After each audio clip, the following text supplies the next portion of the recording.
تو انور ندیم کا ایک شعر ہے کہ زندگی پیار بھری میں نے یقیناً جی ہے، آپ پیتے ہیں تو لگتا ہے کہ میں نے پی ہے۔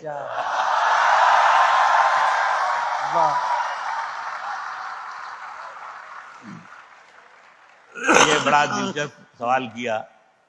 میں نے نثر بھی بہت لکھی اور بہت لوگوں پہ سچے مضامین لکھے، راحت صاحب پہ بھی سچا مضمون لکھا۔ تو بہرحال میں کچھ سنانا چاہتا ہوں خاص طور سے۔ ایک غزل کتنا مشکل عمل ہے، کتنا مشکل کام ہے۔ میں ایک غزل کہہ رہا تھا کہ بھلے معلوم ہوتے ہیں، برے معلوم ہوتے ہیں، تو اس میں ایک مصرع میں نے کہا کہ بڑے لوگوں کے بچے بھی بڑے معلوم ہوتے ہیں۔ کیا بات ہے! تو اس پر میں نے بہت کوشش کی کہ اس پر مصرع لگے، لیکن بہت سے مصرے لگائے، لیکن کبھی وہ مصرع مکمل نہیں ہو سکا۔ 16 برس گزر گئے مگر میں مصرع نہیں لگا پایا۔ میں جھانسی کے ایک مشاعرے میں گیا۔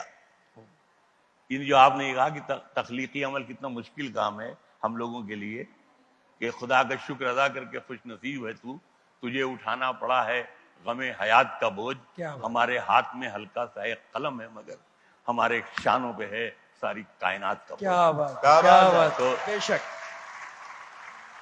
میں وہاں گرمی کے دن سے کولر میں بیٹھا ہوا تھا، اب میں سوچ رہا تھا تمام جو ملک کے موجودہ حالات اور ملک کا جغرافیہ، جو ملک کا اتحاد، جو الٹتے بکھرتے ہوئے پنے۔ تو یہ 2-3 سال پہلے کی بات ہوگی۔ تو وہ مجھے مصرع یاد آیا، بڑے لوگوں کے بچے بھی، تو فوراً مجھے یاد آیا کہ یہ میدان جنگ سجا ہے، مہارانی جھانسی گھوڑے پر سوار تیار ہیں حملہ کرنے کے لیے۔ غلام غوث آئے جو ان کے توپچی تھے، ان کے پاس کان میں آ کر کہا کہ محترمہ، اگر میں اس طرف سے اگر میں حملہ کرتا ہوں تو ایک مندر خطرے میں ہے، یہ گر سکتا ہے، اور اگر میں ادھر سے اگر حملہ کرتا ہوں، توپیں داغتا ہوں، تو ایک مزار گر جائے گا۔ ایک بار مہارانی جھانسی نے سوچا اور کہا کہ مندر ہم پھر بنوا دیں گے، فقیر کی نیند میں خلل نہیں پڑنا چاہیے۔ کیا بات ہے! کیا بات ہے! کیا بات ہے! پھر بیٹھے بیٹھے اسی وقت مجھے یاد آیا کہ ملیح آباد کے ایک پٹھان اور اناؤ کے ایک ٹھاکر میں، زمیندار میں بہت سخت رنجشیں تھیں، کئی قتل ہو چکے تھے، آپس میں ایک دوسرے کے لوگ مارے جا چکے تھے۔ اناؤ کے زمیندار کے یہاں بارات آتی ہے، اور جب بارات واپس جاتی ہے لڑکی کے ساتھ، تو لوگ ان کے ساتھ ساتھ اسی راستے سے گزرتے ہیں جو ملیح آباد کا خان صاحب کا راستہ ہوتا ہے۔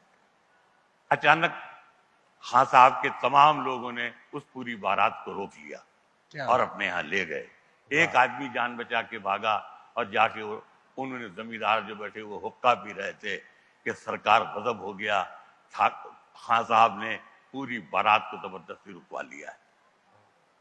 وہ انہوں نے ایک بار حقے کا کش لیا اور خوب زور سے ہنسے وہ ٹھاکر زمیندار، اور پھر پھوٹ پھوٹ کر رونے لگے اور کہنے لگے میں جانتا تھا کہ وہ پٹھان کا بچہ بیٹی کو دروازے سے خالی ہاتھ نہیں جانے دے گا، کیا بات ہے! وہ اسے ویسا ہی رخصت کرے گا جیسے میں نے رخصت کیا۔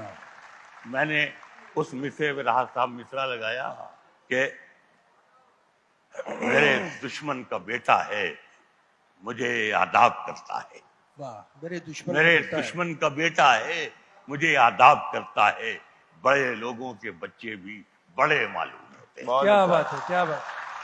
تو یہ عمل ہے شاید